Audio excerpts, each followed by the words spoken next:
Hello and welcome to the Golden Hour, a content series from us here at the Horizon League.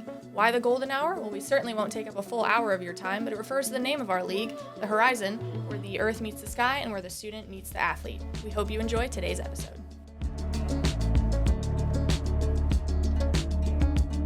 Hi, and welcome to the Golden Hour, a content series from us here at the Horizon League. I'm Rachel White here with... I'm Rob Kleidman. And we're going to get to know Rob and a little bit about his role at Cleveland State and what he does in that role as well as in his free time on this week's episode. So first, just tell me a little bit about yourself. You're the faculty athletics rep at Cleveland State, kind of what that is, what that entails. Sure. So I'm first and foremost a professor. I'm a professor of sociology at Cleveland State, and my field of interest is social movements, community organizing. But 11 years ago now, I was appointed by our president to serve as the faculty athletics representative. So that's a person who's a regular faculty member who works with athletics on academic integrity, institutional control, and the really rewarding part for me and I think my colleagues is student-athlete development. So I've been doing that part of the job for 11 years. Tell us a little bit more about that, kind of how you work closely with the athletic department as an FAR and kind of just what that role looks like for you at Cleveland State. Sure. So for me, I've been very fortunate. I've been working with presidents and athletics directors and staff and coaches who are very welcoming and look for ways that I can contribute. So, there's some part of the job that every FAR does that's fairly standard and fairly important in terms of, like I said, academic integrity. We want to, help make sure that it works both ways, that faculty understand student athletes are students first, but they are athletes and they have commitments and things that sometimes require understanding that, for example, they travel. Right. And so at least on our campus and many of them, we have a faculty senate rule that requires faculty to allow not just athletes, but students who miss a class or an exam for any university-related reason to be allowed to make the work. And so part of it is educating people around that. I think that's, keeping an eye on grades. And, we go through a compliance process every year. Institutional control is kind of really, I guess, compliance. So it's just working with athletics again to make sure that we're doing things the right way. And at our school and the schools in the Horizon League, that's, not been a problem in the sense that all these institutions are committed to it. The athletics folks are committed to it. So that part is part of the job. But for me, the part that I really find the most rewarding and I feel like I can contribute the most is with student-athlete development. And I've been able to draw on my background in community organizing to do some things on our campus that I think are unique and interesting. Yeah, tell us more about that, your role with student-athlete development and what you've been able to do at CSU that, like you said, is unique and different from others. Yeah. So for me, actually, the way I got into the job, it goes back 20 years, even though I didn't start doing the job for 11 years. But I happened to know our basketball coach at the time. My son was a ball boy on the team, which we don't do anymore. I don't know why that's awesome. But he had a wonderful experience. And the coach just confided in me that the guys on the team were not particularly getting along. And so one of the first things we do when we do leadership development and community organizing is we teach people how to build relationships, relationships of mutual understanding, trust through conversation. And it sounds simple, and at one level it really is. At another level, like anything else, it's a skill and a habit you acquire. The basic method is to just sit down with somebody for 20 minutes, a half hour, whatever, and learn their story in a very open-ended, non-judgmental way. And it's always been a good method, but I think with people being more and more isolated and stuck to their phones, it's become even more important. In fact, I teach it in my classes. And so I worked with a team at the time and taught the guys how to sit down one-on-one. And it does seem to help. It's easier to be open with someone when it's just the two of you. Yeah. And just in these series of conversations, get to know each other, build some relationships. So I say at that point it had kind of mixed success, but it was a good learning experience for me. And I think most of the guys got something out of it. So that kind of led indirectly to me teaching our sociology of sports class, which led indirectly to me being appointed FAR when our previous one stepped down. So that's one thing I do still. I do workshops either for the entire department. Okay. So we might have 40, 50 student athletes come to that, or sometimes team by team. And the format's the same. It's how we do it in community organizing. You model a conversation with someone, and it's always fun, especially if you do it at the team level, to see folks kind of get wide-eyed. Oh, I've been on the team with this person for 2 years, Yeah. and in 20 minutes, he's found out some important things about who they are and what they care about that I don't know. And it's not unusual. I mean, it's not any magic thing. It's not me being a Yeah. special person. It's just we don't tend to have those conversations. Yeah. So I borrowed that from community organizing. I do workshops on that. And especially for students and student athletes who want to be leaders, it becomes a really great tool. One semester, I had a young man who was on our soccer team. So he had about 25 at least teammates. And he came to me about a month after the workshop. He said, I've done one-on-ones with all my teammates, and guess who comes to me when they have problems? Guess who they come to Yeah. when they have problems now? So he basically made himself a team captain. So I do those workshops, and then there's another method we use in organizing to follow up on it. In organizing, it's called agitation. It's not the nicest word. It really, but I mean, in spirit it is. It means Yeah. once you have a relationship with someone, you can agitate them around their own values and self-interest to better. If such thing is possible, and for all of us it usually is. And so I teach accountability conversations with the same idea. A lot of times, especially all of us have problems with holding people accountable. And so if you do it based around having a relationship of trust and understanding with them, and actually having some insight into their own goals and values, you're much more effective. So I've been doing those, workshops every year since I've been FAR. And the other thing that's really been fun is our SAC meetings. Yeah. So you know about those. I've heard a few things. Yeah, they're awesome. So SAC is a Student Athlete Advisory Committee. Every campus has one, and there are student athlete leaders who meet, and they serve as a vehicle of communication and leadership between student athletes and the athletics administration. It's a great idea. And so when I became FAR 10 years ago, ours was a fairly standard one. We had representatives from each team. We'd meet once a month, have some good conversations. But my co-advisor, Lisa Heeman, who was one of our academic athletic advisors, she had this wonderful vision, as I thought of it. She said to me at first, I'd love to have meetings where everybody wants to come and nobody wants. Everybody wants to come and no one has to come. Yeah. And I thought, that's an interesting concept. Let's see how our student athletes feel about that. They said, yeah, we like the idea. How do we do that? So I said, well, you have meetings, now we do them once a month, and you invite all the student athletes. I said, how do you get them to come? Yeah. So their answer was some version of Twitter or, texting or whatever. I said, you can do that, but what we do in organizing, it's really a leadership tool and task. Is you as a leader have to bring people to the meeting. And you do it by appealing to their self-interest. You say, we're having these great meetings.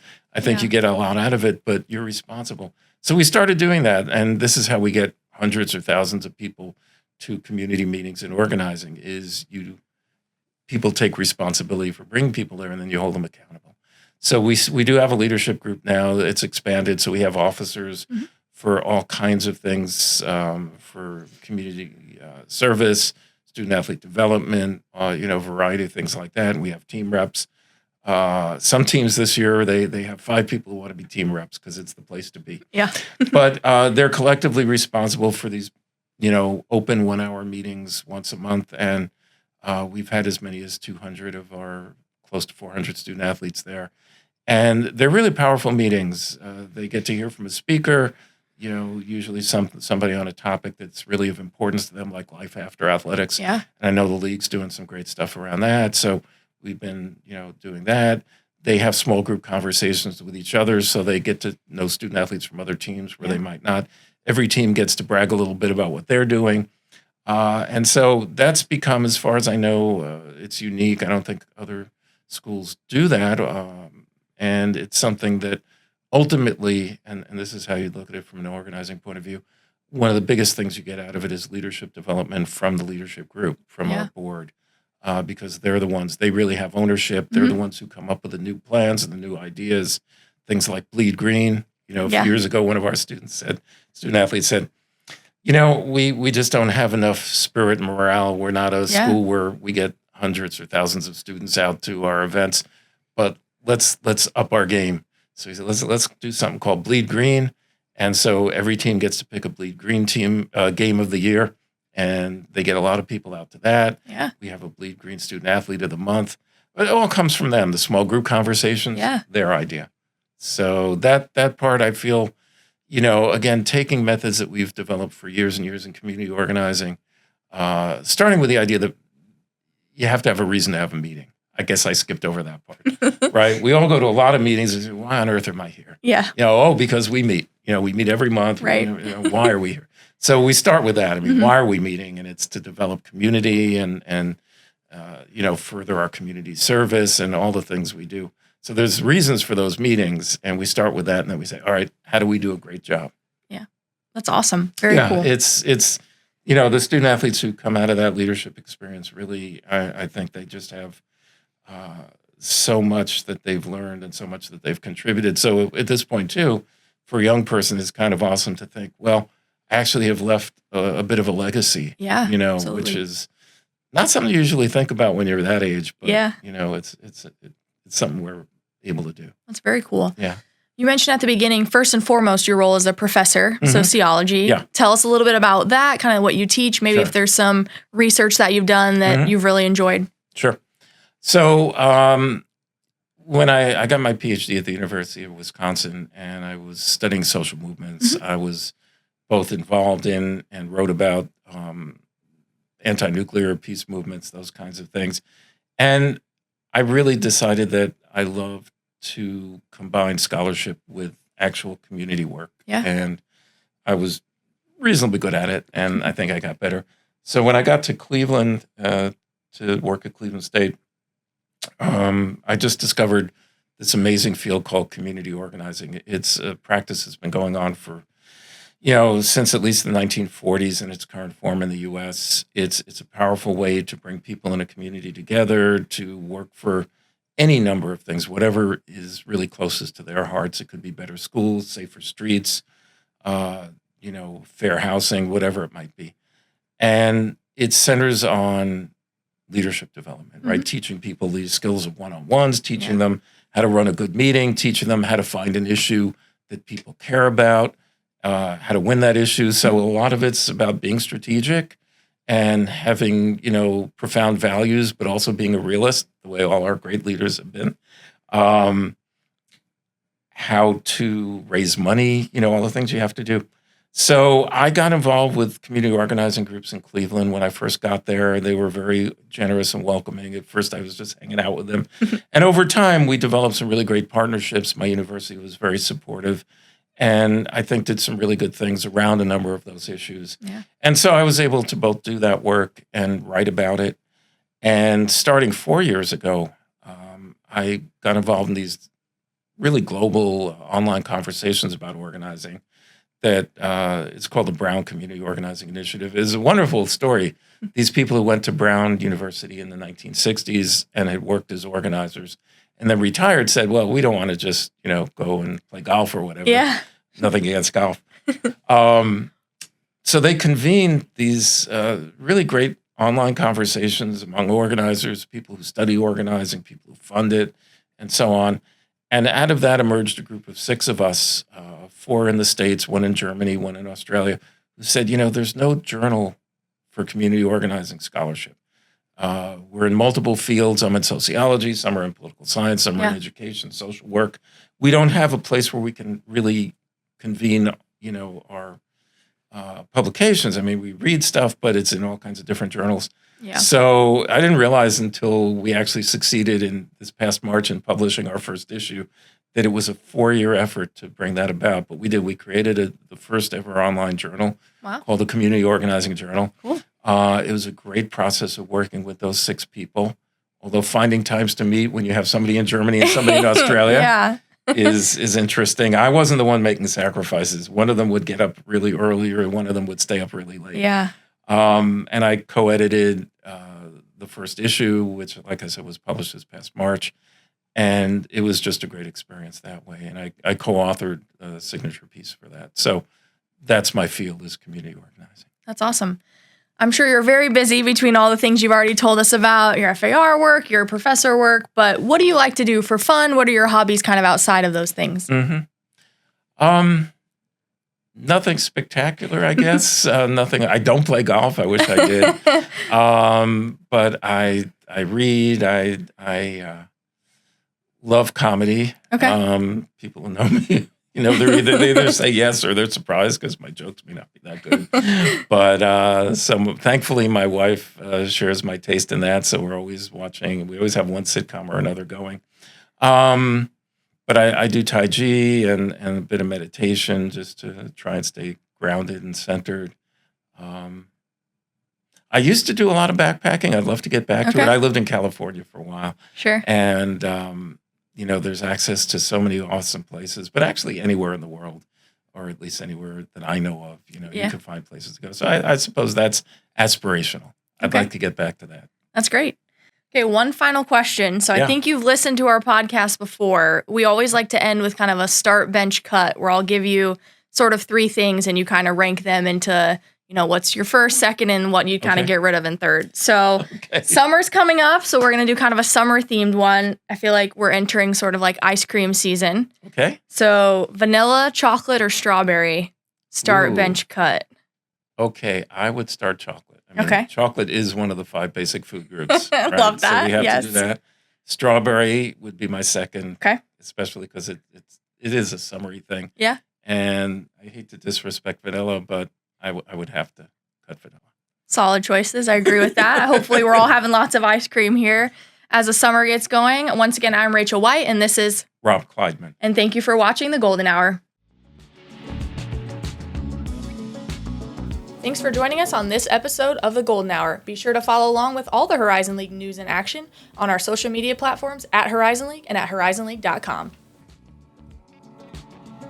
Are you hungry? Cluster Truck is Indy's go-to delivery and pickup kitchen. With always free delivery and over 100 menu items, there is something to satisfy everyone's craving. Hand-stretched pizzas, pad thai, tacos, salads, wraps, burritos, and more, delivered directly to your curb. Delivering to Fountain Square, downtown Indy, Carmel, Castleton, Broad Ripple, Fishers, and more. Use code HLRadio at checkout to receive $5 off your next order of $20 or more. Order now at clustertruck.com.